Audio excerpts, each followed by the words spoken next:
Violet dapat yun, di ba? Magenta. Violet. Dark red. Di ko alam yung color. Sorry, di ako magaling sa color. Color naming.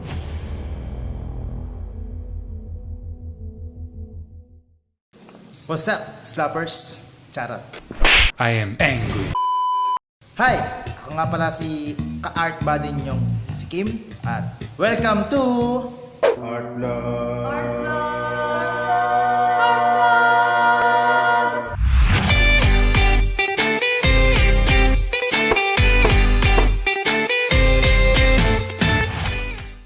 Ako nga pala ay isang oil paint.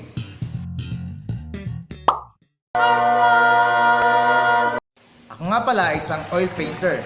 At ngayon, matutunan nyo kung paano gumamit ng oil paint. Tara! So yun po, ituturo ko sa inyo kung paano gamitin ang mga gamit ng oil painter. Siyempre, kailangan ay oil paint.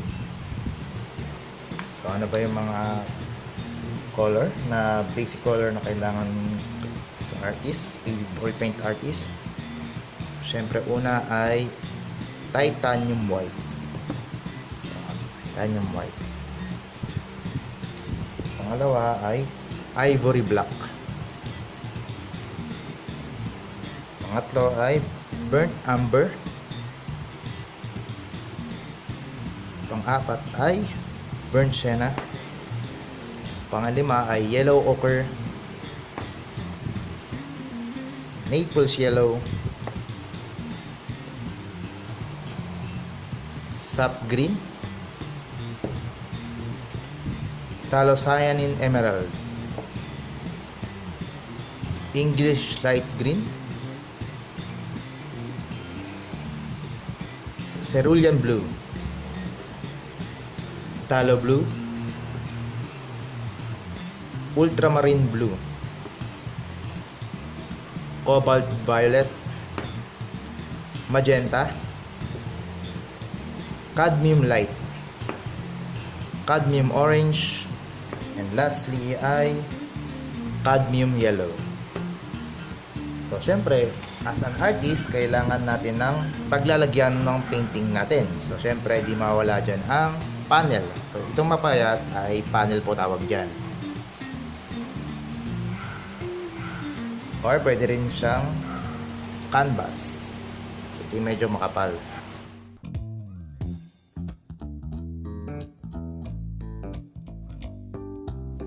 Or pwede ka rin gumamit ng illustration board.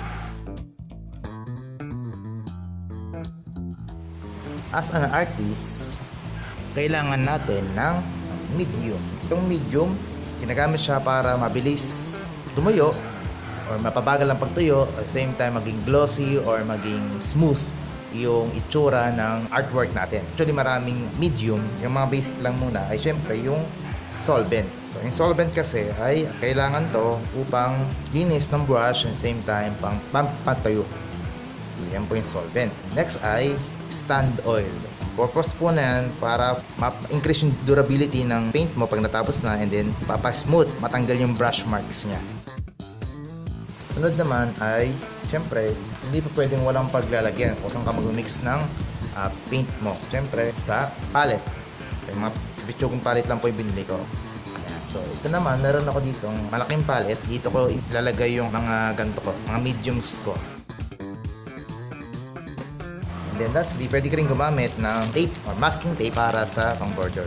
So, lastly, para malinis mo yung paint mo or hindi ka makalat, gamit ka ng, ng tissue. Yan po yung mga gamit ng isang oil paint artist.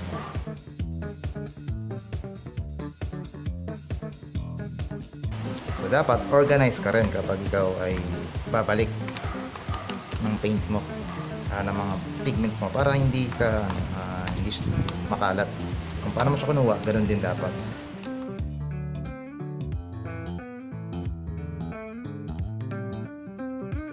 Ngayon naman, gagamit ako ng illustration board. Pakita ko sa inyo kung paano mag-mix ng color.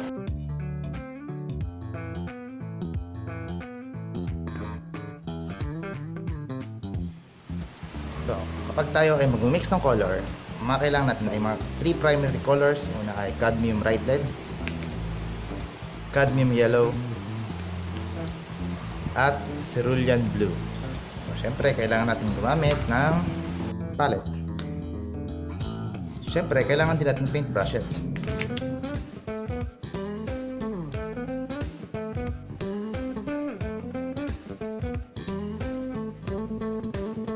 So, gagamit ka ng tissue para linisan yung mga brushes mo. Ito pang butas po siya, pwede rin siya pang tuwid.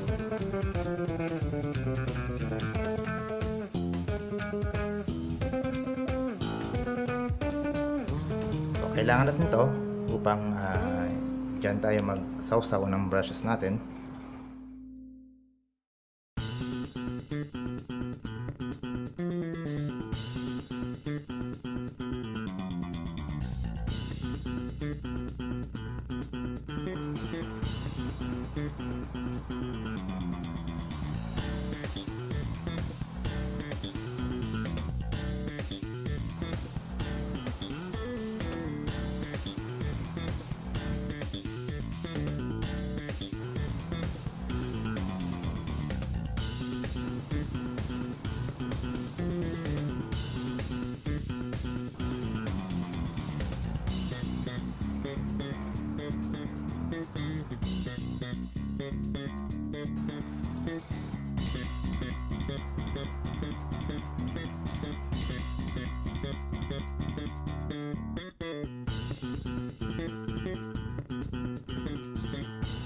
Pag mix natin ang yellow with blue, makakuha tayo ng green.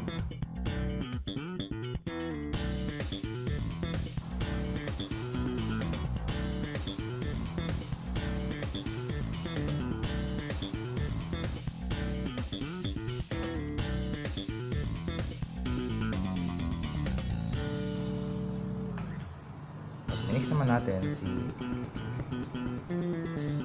red and blue.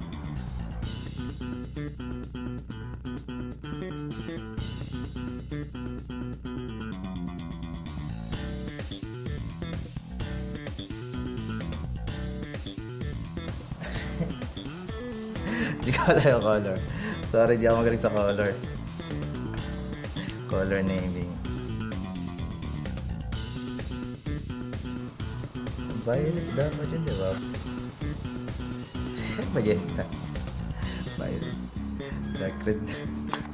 Ako, ang hirap eh. Hindi ko alam yung color. Thanks.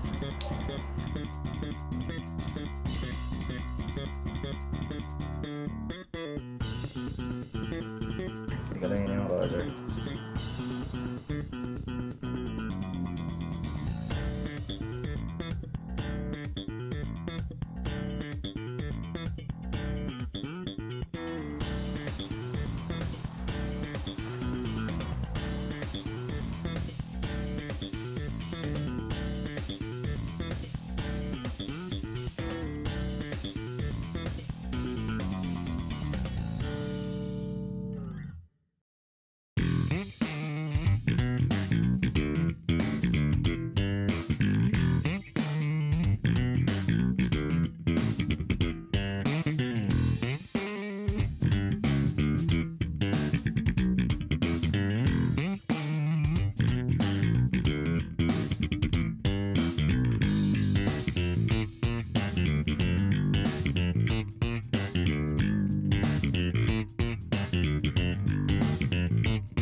Yan, maraming salamat sa panonood nyo.